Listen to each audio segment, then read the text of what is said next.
Good morning, everyone, and happy Wednesday. It is Julie here with your TipRanks pre-market morning update, where we're bringing you everything you need to know before the market opens.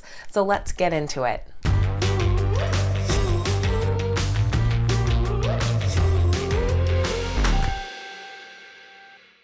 All right, guys, welcome back and thank you so much for being here. As you can see, I am back home and in my normal settings now, so thank you for coming along on my little road trip with me last week. Now, of course, this morning we're going to be looking at exciting stock market news, notable earnings reports, and the morning's biggest gainers and losers. Just before we get into that, this is your friendly reminder that if you enjoyed today's video, make sure you hit that thumbs up button and that you're subscribed to the channel as well. Okay, guys, let's get right into this morning's exciting stock market news. U.S. stock futures are mixed this morning, but leaning slightly more to the red. We have the Dow futures currently down 0.12%, S&P 500 futures down 0.07%, while the NASDAQ futures are up slightly at 0.03%. A labor report is set to be released on Friday and is expected to show that the U.S. economy is adding jobs at a faster rate and that the unemployment rate is falling. TradingEconomics.com estimates that the U.S. added 900,000 jobs in July, up from 850,000 jobs in June, and that the unemployment rate has fallen to 5.8% from 5.9%. Pacific Biosciences recently announced that they have acquired biotech company Circulomics. With this buyout, Pacific Biosciences will gain access to Circulomics' expertise in extracting high-quality, high molecular weight DNA and its diverse customer base ranging across industries.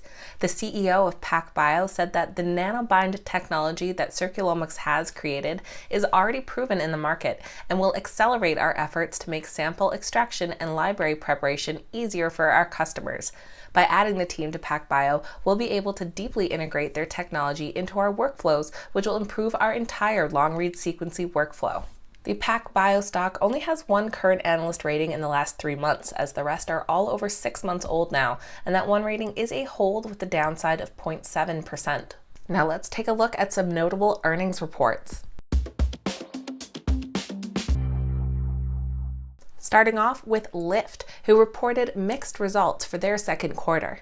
Their quarterly revenues stood at $765 million, up 125% from the same period last year. It also surpassed the consensus estimate of $696 million. Their loss per share of 76 cents was lower than last year's loss of $1.41, but the street had estimated a loss of 24 cents per share. Notably, the company reported adjusted EBITDA of $23.8 million, which compares favorably with a loss of $280.3 million registered last year.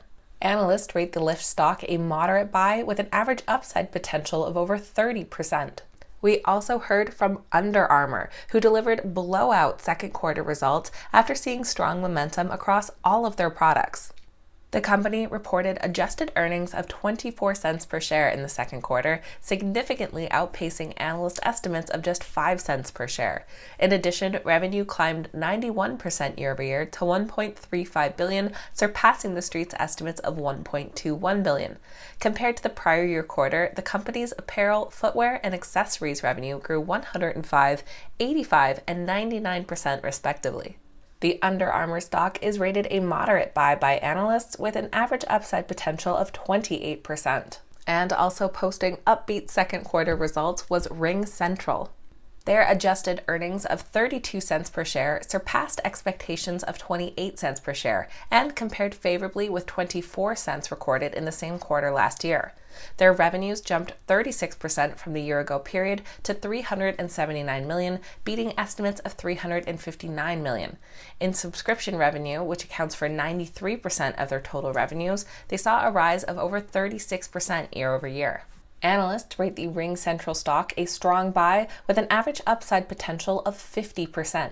This morning, we're awaiting to hear results from companies like CVS Health, Royal Caribbean Cruise Lines, General Motors, and Kraft Heinz. And in the after hours, we're expecting to hear from Roku, Etsy, and Uber. Now let's take a look at which stocks are this morning's biggest gainers and losers.